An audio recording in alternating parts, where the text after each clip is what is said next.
차이가 있어요. 똑같은 미대라도 점수나 이런 좀 어떤 걸 더 많이 보는 데가 있고, 그래서 제가 뉴욕에 있었을 때 되게 웃겼던 게 몇 년 전 일인데, 그 한국에서는 미대 유명한 데가 있잖아요. 그러니까 서울대 미대는 당연히 유명하고, 그 다음에 이제 뭐 홍대 같은 데 유명하잖아요. 홍대가 지금은 어떻게 되는지 모르겠어요. 그때 어떤 얘기가 있었냐면은, 미대 이제 원래 이제 미대 입시 미술을 해갖고 뭐 석고상 그리거나 뭐 발상과 표현이란 여러 가지 이제 시험이 종목마다 있어요. 그래서 그 학교에 제가 지원하는 학교에 그런 시험 스타일을 준비해서 이제 시험장 가서 실기시험 보는 건데, 홍대가 실기시험을 없애고 그러니까 비실기 전형으로 미대생들을 뽑는다는 그런 발표가 있었어요. 뭐 지금 어떻게 되는지 모르겠어요. 알아보지 않았으니까. 근데 그거는 말이 안 되는 게, 아니 미대생은 예를 들어서 운동선수면은 운동 실기를 당연히 잘하는 걸 확인을 해야 운동선수 체육과를 가는 거고, 미대생은 그림을 봐야 미대생을 뽑는 거고, 음대생들은 악기 연주하는 시기를 봐야 그걸 보고 평가해주는 거잖아요. 그게 그냥 기본 일반 상식이잖아요. 전공자 아니시더라고요. 근데 홍대에서는 파격적으로 비실기로 가겠다 이거예요. 그러니까 예를 들면은 뭐 포트폴리오를 보겠다 이거예요. 근데 포트폴리오가 약점이 뭐냐면은, 예를 들어서 어떤 친구가 미대를 넘어가고 싶어요. 홍대 뭐 서영학과를. 근데 그림을 못 그려. 근데 뭐 머리가 똑똑해서 공부는 잘하고 말빨 좋고 면접은 잘 볼 수 있어요. 글도 잘 쓰고 막 이래요. 그러면은 이런 애들이 어떤 사태가 벌어지냐면은, 그 미대 출신이나 미대생들한테 혹은 전문 그 유학미술학원 이런 데다가 그 학교 스타일에 맞춰서 뭐 과제를 내줄 거 아니에요. 어떤 스타일로 포트폴리오 준비해라. 그러면은 얘네가 돈을 주고 포트폴리오를 사버릴 수가 있어요. 그러니까 그 친구는 뭐 진짜 연필 선 하나 그을 줄 모르고 뭐 사과 하나 제대로 그릴 줄 모르는데, 미대에 들어갈 자격이 없는데도 불구하고 돈 주고 전문가한테 포트폴리오를 사서 그걸로 지원해서 합격할 수가 있다는 거예요. 그런 문제가 되게 많았었어요. 지금 뭐 홍대 어떻게 되는지 모르겠어요. 그거를 뭐 그렇게 유지를 하고 지금 하고 있는 건지, 아니면은 뭐 다시 뭐 실기를 하는 건지, 아니면 어떻게 되는지 모르겠는데, 그 얘기가 한번 나왔었을 때 저는, 아니 한국을 대표하는 미대가 어떻게 저런 사고방식을 가질 수 있나. 근데 그게 약간 외국 스타일이긴 해요. 미국도 실기시험이 따로 없어요. 포트폴리오 제작해서 보는 거라서 정말 양아치 같은 유학생들은 편법 쓰는 애들이 있어요. 그러니까 예를 들어서 디자인 쪽을 공부하고 싶고 유학을 가고 싶은데 그림을 못 그려요. 그런 애들이 막 되게 많아요. 그러면은 시험 성적은 되게 잘 나왔어요. 영어는 뭐 예를 들어서 만점이 나왔다. 근데 포트폴리오 때문에 떨어질 수 있거든요. 그래서 유학미술학원이나 그런 전문가 애들한테, 뭐 유학파 출신 애들한테 돈을 몇백도 아니죠. 몇천씩 줘야 될까, 몇천만 원을 주고 포트폴리오 다 맡겨버립니다. 그럼 그 사람이 예서 토익시험 대리시험 보는 거랑 똑같은 거예요. 따로 작품을 그 기간 언제 몇 개월 주고 그 안에 뭐 이 디자인 뭐 서양화 몇 점, 그 다음에 뭐 패션과니까 뭐 패션 작품 몇 점, 그 다음에 뭐 소묘 몇 개, 동양화 몇 개, 누드 크로키 몇 개, 이렇게 해서 알려줘요. 그래서 그렇게 해갖고 이제 포트폴리오를 지원해서 합격하는 친구들 있는 거예요. 그러니까 홍대가 그렇게 얘기를 했다는 거 자체가 참 의아했었어요. 좀 어이가 없었고. 그래서 지금 갑자기 이제 브루클린 얘기 하다가 그 얘기가 나왔는데, 브루클린 같은 경우는 이제 좀 예전에 좀 위험하긴 했었어요. 뭐 한 8, 90년까지만 해도 위험했고, 그리고 맨하튼만 보더라도 예전에 할렘가라고 들어보셨죠? 할렘역이 있어요. 그러니까 뉴욕 가서 지하철을 타고 그 지하철 스트리트 넘버가 번호가 높아지면은 이 북쪽으로 올라가는 거거든요. 예를 들어서 제가 14번가 쪽에 학교가 있었으니까 유니온 스퀘어가 14번이니까 14th 스트리트예요. 그래서 지하철을 타고 브롱스 방향으로 쭉 올라가면은 그 번지수가 올라가잖아요. 그래서 뭐 20 몇 번가, 30 몇 번가, 40 몇 번가 쭉 가다가 할렘이 100 몇 번 갈 거예요. 90 몇 번가, 100 몇 번가. 거기를 딱 가서 내리면은 벌써 분위기가 달라요. 할렘 옛날에 막 위험하다고 하잖아요. 근데 저희 있을 당시에 좀 위험했어요. 그러니까 막 사람이 걸어다니면 뭐 총 맞고 이런 건 아닌데 진짜 총소리가 들려요. 제 친구는 거기 근처에서 잠깐 아는 친구네서 잠깐 같이 있었는데 저녁 때 막 뭐 이렇게 휴대폰을 얘기하다 보면 텍스트 메시지가 와요, 문자로. 그럼 보면은 막 오늘도 막 이렇게 총소리 난다. 근데 아무렇지 않게 그냥 얘기를 하더라고요. 하도 오래 있다 보니까 총소리가 나고, 근데 할렘도 오바마 대통령이 이제 흑인 대통령이 된 이후로는 모르겠어요. 좀 지원을 해줬는지, 흑인들 이렇게 모여 사는 좀 그런 동네잖아요. 그래서 지원을 해줬는지 안 해줬는지 제가 모르겠는데, 아무튼 할렘도 예전에는 막 유리창 가보면 아파트 막 판자촌처럼 막 다 박아놓고 막 진짜 이거는 막 우범지대에서 우범지대. 지금은 얼마나 발전했는지 모르겠는데, 저 했을 때만 해도 그래도 뭐 전 갔을 때 걱정 되게 많이 했거든요. 근데 뭐 그렇게 크게 나쁘진 않았어요. 뭐 그냥 너무 늦은 저녁만 아니면 그냥 뭐 돌아다닐 수 있을 정도?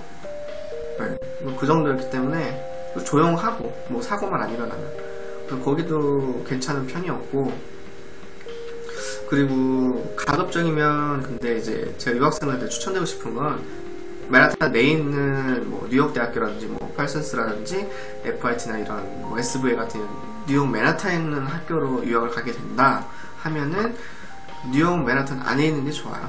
네, 그 재료 들고 막 브롱스에서 내려오고 퀸즈에서 지하철 타고 오고 하려면은 그 지하철 이동 시간만 해도 기다리는 시간 다 포함해서 뭐 1시간씩 넘어가 버리니까, 그럼 왕복 2시간이 날아가 버리는 거니까. 그래서 그거 들고 다니는 것 자체마다 힘들고, 맨하탄에서 예서 뭐 어디 패션 회사나 이런 데 인턴십을 동시에 한다, 학기 중에. 그러면 그거 인턴십하고 갈래도 벌써 짐 미대생들 짐이 있잖아, 짐 많잖아. 그게 힘들어요. 네. 맨하탄이면 이래서 학교 끝나고 뭐 어디 뭐 프라다 뭐 인턴십을 한다 그러면은 집에 가서 재료 다 두고 가볍게 뭐 옷 갈아입고 다 한 다음에 다시 가면 되거든요. 왜냐면은 대부분 회사가 맨하탄에 다 있어요. 뭐 코스메틱 이제 화장품 회사, 뭐 명품 브랜드부터 시작해서 모든 게 다 맨하탄에 집중되어 있기 때문에 어차피 유학을 간다는 건, 근데 여유 비용을 다 유학 비용을 준비한 다음에 대부분 부모님들이 지원해 주시는 친구들이 많아요. 저도 그랬고. 그래서 여유 있는 자금으로 갈 거기 때문에 굳이 이제 막 외곽 쪽으로 너무 나가갖고 너무 몸을 힘들게 할 필요는 없어요. 네, 어차피 유학으로 왔다는 거는 돈을 아끼러 온 게 아니라, 돈을 그러니까 흥청맞춰 쓰는 게 아니라 필요한 돈만 좀 쓰더라도 배우려고 온 거잖아요. 그래서 학기 중에 인턴십도 많이 하고, 그 다음에 이제 뭐 팔타임은 사실 유학생들이 그 아르바이트 하는 거 불법이에요. 근데 몰래 다 해요. 네, 근데 그런 건 뭐 다들 알아서 하시면 되고, 근데 학교 과제가 워낙 많다 보니까 파트타임 할 시간 없어요. 네, 진짜 웬만해서는 다 집에서 이제 붙여주는 돈으로 이제 거의 다 유학을 하는 친구들이 거의 한 90%이기 때문에, 그래서 뉴욕에서 유학 가실 분들은 반드시 이제 뉴욕에 있으시는 게 좋아요. 네, 뉴욕 안에 있으시는 게 좋고, 뉴욕은 맨하탄에 있는 게 좋고, 옆에 뉴욕주 바로 옆이 뉴저지예요. 이제 뉴저지는 이제 허드슨 리버 강 하나를 놔두고 이제 마주보고 있는 주인데, 뉴저지에도 한인분들이나 에이시안들 되게 많이 살고, 거기는 한국처럼 이제 아파트 단지처럼 되게 아파트가 많아요. 고층 아파트가. 그리고 환경도 정말 깨끗하고 살기 좋아요. 그래서 뉴저지도 사실 맨하탄 들어오기에 그 강 밑으로 이제 지하철이 뚫려 있고, 그 다음에 수상 택시도 있고, 다리도 있어갖고 차로 넘어올 수도 있어요. 네, 그래서 뉴저지도 사실은 좀 조용하고 깨끗한 거 원하신다 싶으시면은 뉴저지에 거주하시는 것도 괜찮아요. 대신 이제 아무래도 거리가 있다 보니까 이제 맨하탄만큼 이제 여유있게 이제 학교 갈 시간이 없는 거죠. 왜냐면 그 시간이 걸리니까 아무래도. 근데 맨하탄에 있으면 예를 들어서 학교가 14번 간데, 뭐 기숙사가 뭐 근처에 있긴 하지만 기숙사가 사실 1인실 같은 경우에는 저도 1인실 들어가려고 했는데 거의 못 구하고요. 대부분 여럿이 사는 건데, 여럿이 살면은 아무래도 좀 불편해요. 그래서 제가 기숙사 안 들어간 이유가 있는 거예요. 그래서 스튜디오 처음에 아파트 살다가 나중에 방 하나씩 해서 룸메이트 형이랑 1년 살다가 다시 그 스튜디오로 나가서, 스튜디오는 이제 한국에서는 원룸이죠, 원룸. 네. 근데 혼자 사는 게 편해요. 왜냐면은 저 혼자 있으면 솔직히 뭐 다 벗고 있어도 상관없고, 뭐 특별히 손님도 많으니까 뭐 제가 초청하지 않는 이상. 근데 룸메이트 있으면은 이제 항상 옷 입고 있어야 되고, 막 이제 내 집인데 불편하잖아요. 그래서 이제 저 혼자 있으면 뭐 새벽에 뭐 어차피 디자인 작업하면 새벽 늦게까지 뭐 하니까 하고 뭐 내가 나가고 싶을 때 나가서 뭐 사오고 먹으면서 뭐 하고 음악 틀어도 되고 뭐 그다음에 뭐 드라마 보면서 해도 되고 그래서 가급적이면은 제가 추천드리는 건 맨하탄 안에 있는 디자인 스쿨 가시면은 맨하탄 안에 있는 게 좋아요. 네. 그거를 이제 가장 추천드리죠. 그래서 이제 브루클린하고 이제 맨하탄하고 아까 지도 잠깐 보여드려서 얘기했는데 그래서 브루클린은 뭐 나쁘지는 않은 것 같아요. 뭐 여기 사는 누나들이나 그때 당시 선배들 얘기 들어보면은 학교는 이제 맨하탄 안에 있는 화슨스인데 집을 일부러 브루클린이 좀 더 싸요. 맨하탄보다 집세가 좀 더. 여기도 뭐 나쁘지는 않은데 왜 가십거리라는 미국 드라마 보면은 데니라는 그 집안은 브루클린에 살고 맨하탄으로 학교를 통학해요. 버스 타고. 그리고 그 주인공 여자들 있잖아요. 뭐 서리나나 네이트 그 남자애 그다음 블레어라는 그 여자 걔네들은 이제 부잣집 상류층 애들이니까 맨하튼 중에서도 이스트사이드라고 하잖아요. 거기가 이스트사이드라는 곳이 부자 동네예요. 한국으로 따지면 청담동, 평창동, 유엔빌리지 이런데. 그래서 이스트 빌리지 약간 40 몇 번가, 50 몇 번가, 60 몇 번가 이쪽. 그쪽은 이제 부자 동네예요. 예, 부자 동네. 그쪽에 사는데 댄 같은 경우는 이제 브루클린에서 이제 통학을 하는 거죠. 그래서 댄은 약간 중하류층 집안.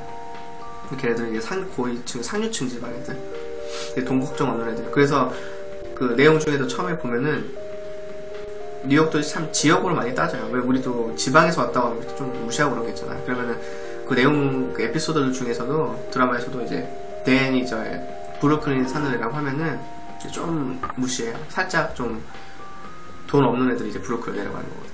근데 저 때만 저 한국 들어오기 전까지만 해도 한 2009년도나 그때쯤까지만 해도 브루클린도 많이 좀 개발이 되게 많이 되고 있었어요. 그러니까 주상복합 올라가고 아파트도 많이 생기고 나름대로 운치는 있어요.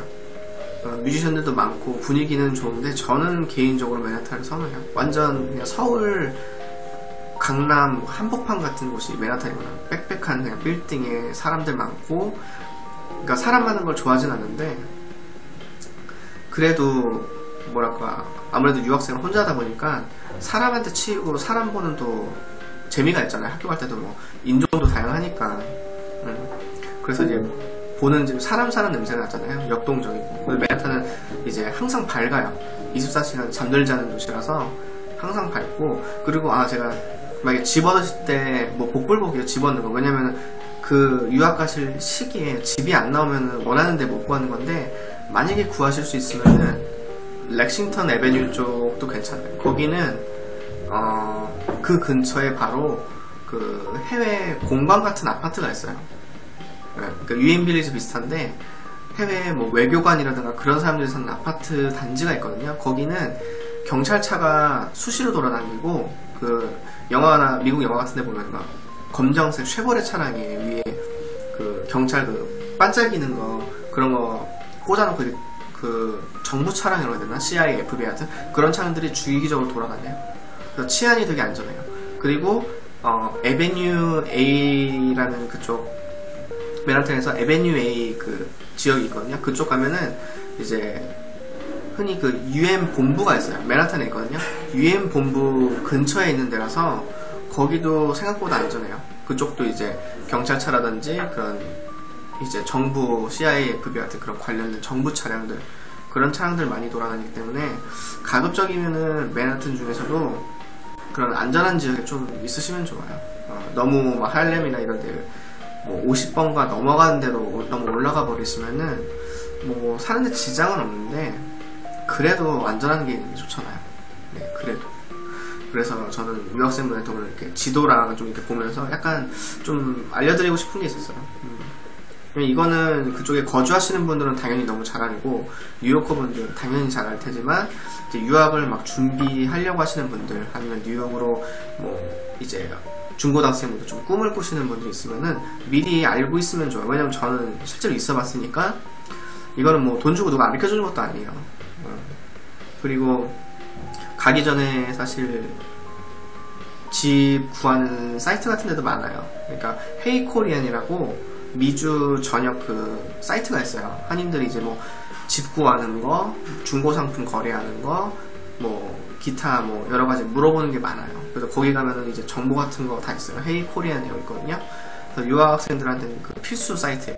그거 알아두시면은 이제 나중에 이제 그쪽 통해서 이제 집 구하셔도 되고, 아니면 막 그 시기가 너무 이제 빠듯하다 그럴 때는 어떻게 하냐면은 뉴욕에 이제 그런 한인분이 같이 껴있는 부동산 회사가 있어요.